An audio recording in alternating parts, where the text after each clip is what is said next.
ប្រវត្តិក្បាច់គុនបុរាណខ្មែរគុនល្បុក្កតោនិងយុទ្ធក្រមខំ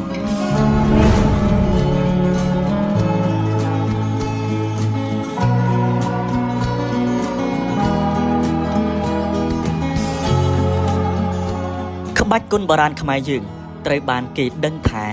បានវឹកហាត់តាំងពីសម័យបុរាណកាលមកម្ល៉េះដោយមានច្រើនប្រភេទខុសៗគ្នាដែលរួមមានដូចជាក្បាច់គុនល្បុក្កតោ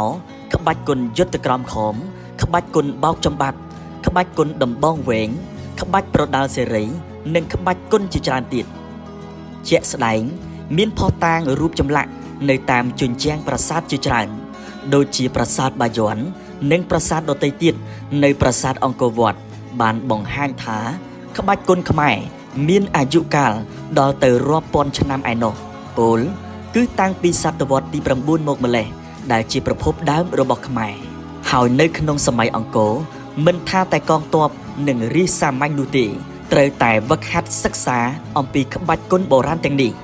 ក្បាច់យុទ្ធគុនខ្មែរត្រូវបានគេជឿជាក់ថាជាប្រព័ន្ធវាយប្រយុទ្ធរបស់ទ័ពខ្មែរនាសម័យអង្គរនិងមូលហេតុចម្បងដែលធ្វើឲ្យអាណាចក្រខ្មែរមានភាពខ្លាំងក្លាអាចវាយគ្រប់គ្រងទឹកដីបានយ៉ាងធំធេងនៅសម័យចក្រភពអង្គរតែគួរឲ្យសោកស្ដាយគម្ពីរក្បាច់គុនមួយចំនួនធំត្រូវបានបាត់បង់និងបំផ្លាញចោលក្នុងពេលដែលប្រទេសត្រូវបានធ្លាក់ក្រោមការឈ្លានពាននិងការវាយលុកពីប្រទេសប្រចាំមិត្តជិតខាងទោះជាយ៉ាងនេះក្តីបច្ចុប្បន្នគុនបុរាណខ្មែរទាំងអស់នេះបានរស់ឡើងវិញហើយថែមទាំងត្រូវបានថែរក្សាការពារនិងត្រូវបានប្រជាជនខ្មែរគ្រប់ស្រទាប់វណ្ណៈគាំទ្រថែមទៀតផងដែលនេះហើយជាហេតុផលដែលក្បាច់គុនបុរាណខ្មែរតែងតែលេចមុខស្ទើរតែរាល់ពេលមានកម្មវិធីសំខាន់ៗទាំងលើឆាកជាតិនិងអន្តរជាតិនៅថ្ងៃនេះខ្ញុំសូមលើកយកនៅប្រវត្តិក្បាច់គុនបុរាណខ្មែរចំនួន2គឺក្បាច់គុនល្បុក្កតោនិងក្បាច់គុនយុទ្ធក្រមខំជម្រាបជូនលោកអ្នកដូចតទៅទី1ប្រវត្តិក្បាច់គុនល្បុក្កតោប្រជាពលរដ្ឋខ្មែរជាច្រើនបានស្គាល់ក្បាច់គុនល្បុក្កតោតែពួកគាត់មិនប្រកាសថាបានដឹងពីប្រវត្តិនៃការកកើតក្បាច់គុនមួយនេះនោះទេតើក្បាច់គុនល្បុក្កតោកើតឡើងពីពេលណាមកតើពាក្យល្បុក្កតោមានន័យយ៉ាងដូចម្តេចការសិក្សាខ្លះថាក្បាច់គុននេះទំនងជាកកើតឡើងដំណើរគ្នានឹងការកកើតទឹកដីខ្មែរគុនល្បុក្កតោគឺជាក្បាច់គុនដ៏ចំណាស់មួយរបស់ដូនតាខ្មែរយើងដែលត្រូវបានបង្កើតឡើងដោយជនជាតិខ្មែរនៅលើទឹកដីខ្មែរតាំងពីមុនការមកដល់នៃអរិយធម៌ឥណ្ឌាកាលពីជាង 2000 ឆ្នាំកន្លងមកហើយល្បុក្កតោគឺជាបន្សំនៃពាក្យល្បុក្កបូកនឹងតោមានន័យថាសត្វតោមហាកម្លាំងឬមហាធម្មពលយោងតាមវចនានុក្រមរបស់សម្ដេចសង្ឃរាជជួនណាតល្បុក្កតោជាអាវុធដំបងខ្លីមួយប្រភេទអមភ្ជាប់នឹងកពួនដៃសម្រាប់រងនឹងដំបងវែងឬបុកពុះការពារខ្លួនជាដើមដូច្នេះគុនល្បុក្កតោគឺជាក្បាច់គុនមហាកម្លាំងប្រើប្រាស់នៅក្នុងចម្បាំងប្រយុទ្ធសត្រូវឈ្លានពានដើម្បីការពារប្រទេសប្រាសាទគ្រួសារស្រុកភូមិព្រមទាំងការពារសុវត្ថិភាពផ្ទាល់ខ្លួននិងទ្រព្យសម្បត្តិទប់ទល់នឹងសត្វសាហាវជាដើមក្បាច់គុននេះទំនងជាកកើតឡើងដំណើរគ្នានឹងការកកើតទឹកដីខ្មែរយើងរឿងរ៉ាវនេះអាចត្រូវបានស្វែងយល់តាមរយៈរឿងព្រេងខ្មែរតាមការដំណើរតគ្នារបស់ដូនតាខ្មែរពីប្រវត្តិដ៏ចំណាស់របស់គុនល្បុក្កតោដែលកើតចេញពីពលទាហានម្នាក់បានប្រើប្រាស់ដំបងរួមជាមួយនឹងក្បាច់ដៃនិងជង្គង់ដើម្បីវាយសត្វតោមួយក្បាលដែលតែងតែមកវាយប្រហារយាយីសម្លាប់និងបំផ្លាញទ្រព្យសម្បត្តិរបស់អ្នកភូមិជាញឹកញាប់លើសពីនេះទៀតសោតភស្តុតាងជាក់ស្ដែងនៃប្រវត្តិក្បាច់គុននេះត្រូវបានប្រវត្តិវិទូរកឃើញថាមានឆ្លាក់នៅតាមជញ្ជាំងប្រាសាទតាំងពីសតវត្សទី9ដូចជាប្រាសាទព្រះគោប្រាសាទបន្ទាយស្រីប្រាសាទអង្គរវត្តនិងប្រាសាទបាពួន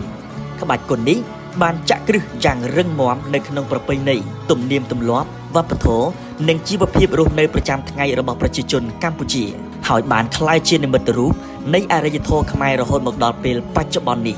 ដោយក្បាច់គុនខ្មែរផ្សេងទៀតផងដែរគុនល្បុក្កតោក៏ប្រមូលផ្ដុំនៅក្បាច់និងស្នៀតយ៉ាងច្រើនដែលយកតម្រាបតាមតថភាពធម្មជាតិនៃជីវភាពរស់នៅប្រចាំថ្ងៃរបស់មនុស្សនាសម័យនោះនិងកាយវិការរបស់សត្វជាច្រើនដូចជាសត្វបក្សីសេះខ្លាដំរីពីណូកិនណក្រពើក្តាមពស់នាគនិងទាជាដើមជាងនេះទៅទៀតទម្រង់នៃគុនល្បុក្កតោបានបង្កប់ខ្លួននៅក្នុងសិល្បៈបុរាណរបស់ខ្មែរ ដូចជារបាំប្រជាប្រិយល្បែងប្រជាប្រិយនិងរបាំបុរាណជាដើមទាំងចលនាស្នៀតក្បាច់និងកាយវិការនីមួយៗនៃក្បាច់គុននេះបានបង្កប់នូវភាពទន់ភ្លន់ស្លូតបូតរស់រវើករឹងមាំរហ័សរហួននិងឥរិយាបថរស់នៅរបស់មនុស្សនៅក្នុងសង្គមខ្មែរក្បាច់គុននេះតម្រូវឲ្យវាគៀកនឹងគូប្រយុទ្ធដោយប្រើកែងដៃនិងជង្គង់ជាមូលដ្ឋានដើម្បីយកឈ្នះសត្រូវឬពួកបច្ចាមិត្តជាដើមទី2ប្រវត្តិក្បាច់គុនយុទ្ធក្រមខំជាការពិតណាស់ប្រជាពលរដ្ឋខ្មែរយើងមិនច្រើនទេដែលស្គាល់ពីក្បាច់គុនរបស់បុព្វបុរសរបស់ខ្លួនថាបានជួយរួមចំណែកយ៉ាងសំខាន់ក្នុងការការពារប្រទេសជាតិនាសម័យដ៏រុងរឿងនៃមហានគរខ្មែរនោះគឺក្បាច់គុនយុទ្ធក្រមខំបើយោងតាមលោកយូជឿនរៈសឹងដែលជាប្រធានសមាគមយុទ្ធក្រមខំបានឲ្យដឹងថាតាមពិតទៅក្បាច់គុនមួយនេះបានកើតឡើងតាំងពីសម័យកកើតទឹកដីរបស់ខ្មែរពីដំបូងមកម្លេះហើយក្បាច់គុនមួយនេះល្បីរន្ទឺនៅក្នុងសម័យកាលព្រះបាទជ័យវរ្ម័នទី7ដែលធ្វើឲ្យខ្មែរយើងខ្លាំងក្លាអាចច្បាំងពង្រីកអាណាចក្របានលោកបានបន្តថានៅសម័យនោះព្រះអង្គមានប្រាជ្ញាញាណដោយបានប្រមូលគម្ពីរក្បាច់គុនខ្មែរយើងទាំង3សម័យកាលក្នុងនោះរួមមានសម័យនគរភ្នំសម័យចេនឡានិងសម័យឧទ័ពមេទ័ពឬសេនាពិសេសអមព្រះមហាក្សត្រឬក្សត្រប៉ុណ្ណោះទើបមានសិទ្ធិហាត់រៀនបានប៉ុន្តែបច្ចុប្បន្ននេះអ្នកណាក៏អាចហាត់រៀនបានដែរព្រោះយើងមិនមែនហាត់យកមកធ្វើសង្គ្រាមដូចជាសម័យមុននោះទេលើសពីនេះទៅទៀតនោះ